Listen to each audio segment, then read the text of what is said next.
প্রিয় দর্শক, দাব্বাতুল আর্দ বিষয়টি কুরআনের রেফারেন্স সহ লিটারাল অর্থাৎ প্রচলিত এবং সাইকোলজিক্যাল অর্থাৎ মানসিক রূপক দুভাবেই ব্যালেন্সডভাবে ব্যাখ্যা করছি। কুরআনিক রেফারেন্স সূরা আন-নামল ২৭-৮২ ওয়া ইজা ওয়াকা আল কৌলু আলাইহিম আখরাজনা লাহুম দাব্বাতাম মিনাল আরদি তুকাল্লিমুহুম আন্নান নাসা কানু বি আয়াতিনা লা ইউকিনুন। অনুবাদ ভাবার্থ, যখন তাদের ওপর সিদ্ধান্ত কার্যকর হবে তখন আমরা তাদের জন্য ভূমি থেকে এক দাব্বা বের করব যা তাদের সঙ্গে কথা বলবে, কারণ মানুষ আমাদের নিদর্শনসমূহে নিশ্চিত বিশ্বাস করত না। ১. লিটারেল অর্থাৎ প্রচলিত ব্যাখ্যা। দাব্বা শব্দের অর্থ। আরবি দাব্বা শব্দটির অর্থ যা চলাফেরা করে, জীবিত সত্তা অর্থাৎ অ্যানিমাল বা ক্রিচার।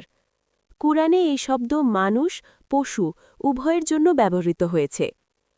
১১:৬-২৪-৪৫ প্রচলিত বিশ্বাস অনুযায়ী কিয়ামতের আগে পৃথিবী থেকে এক অদ্ভুত জীব বের হবে। সে মানুষের সঙ্গে কথা বলবে, মানুষের ঈমান কুফর প্রকাশ করে দেবে। এই ধারণা মূলত হাদিস ভিত্তিক বর্ণনা থেকে জনপ্রিয়। কুরআন তার আকার, রূপ, সময় কিছুই নির্দিষ্ট করেনি। কুরআন শুধু এটুকুই বলে, এটি দাব্বা, এটি মাটি বা পৃথিবী থেকে, এটি মানুষের সঙ্গে কথা বলবে, কারণ মানুষ সত্যে নিশ্চিত ছিল না। ২. সাইকোলজিক্যাল অর্থাৎ মানসিক বা রূপক ব্যাখ্যা, শুধু কুরআনের ভাষা ও ধারার আলোকে। এখানে ব্যাখ্যাটি অধিক গভীর ও অর্থবহ হয়ে ওঠে। মিনাল আরদি কেন গুরুত্বপূর্ণ? আর্দ শুধু মাটি না, কুরআনে আর্দ অনেক সময় বোঝায় সমাজ, সভ্যতা, দুনিয়ামুখী মানসিকতা।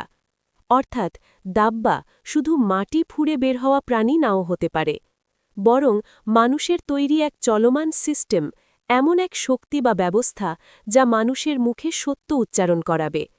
মানুষ নিজেই নিজের বিরুদ্ধে সাক্ষ্য দেবে। কুরআনের সমর্থন। আজ আমরা তাদের মুখে সিল লাগাব, তাদের হাত কথা বলবে ৩৬-৬৫, অর্থাৎ কথা বলা লিটারেল জিভা দিয়ে নাও হতে পারে। কর্ম, আচরণ, প্রযুক্তি, ডেটা সব কথা বলে। কলেকটিভ কনশাসনেস সমষ্টিগত বিবেক।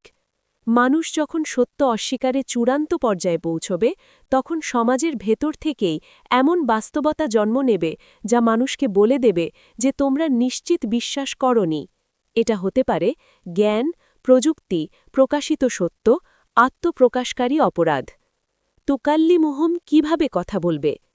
কুরআনে কথা বলা সবসময় শব্দে নয়, কাজের মাধ্যমে, ফলাফলের মাধ্যমে, অনিবার্য বাস্তবতার মাধ্যমে। উদাহরণ, তাদের চামড়া বলবে কেন সাক্ষ্য দিলে ৪১-২১। সত্য এমনভাবে প্রকাশ পাবে যা অস্বীকার করা যাবে না, কারণ মানুষ নিশ্চিত ছিল না। মূল বার্তা। আয়াতের শেষ অংশটাই সবচেয়ে গুরুত্বপূর্ণ। আন্নান নাসা কানু বি আয়াতিনা লা ইউকিনুন। ঠিক সেই সময় শাস্তি বা নিদর্শন আসে যখন মানুষ ক্লিয়ার এভিডেন্স থাকার পরও সার্টেনটি বা ইয়াকিনে পৌঁছতে চায় না। লিটারেল ভার্সেস সাইকোলজিক্যাল তুলনা। দিক লিটারেল, সাইকোলজিক্যাল। দাব্বা অদ্ভুত জীব, সামাজিক বা মানসিক সত্তা। কোথা থেকে? মাটি, দুনিয়ামুখী সভ্যতা। কথা বলা, সরাসরি কথা, বাস্তবতা বা ফলাফল। উদ্দেশ্য, চিহ্ন দেখানো, আত্মপ্রকাশ ও সাক্ষ্য। উপসংহার। কুরআন দাব্বাতুল আর্দকে রহস্যময় রাখে। কুরআন আমাদের আকৃতি নয়, বার্তা দেখতে বলে। আসল সতর্কতা হল, মানুষ যখন সত্যকে অবহেলা করে তখনই সত্য এমন রূপ নেয় যা মানুষের বিরুদ্ধেই কথা বলে।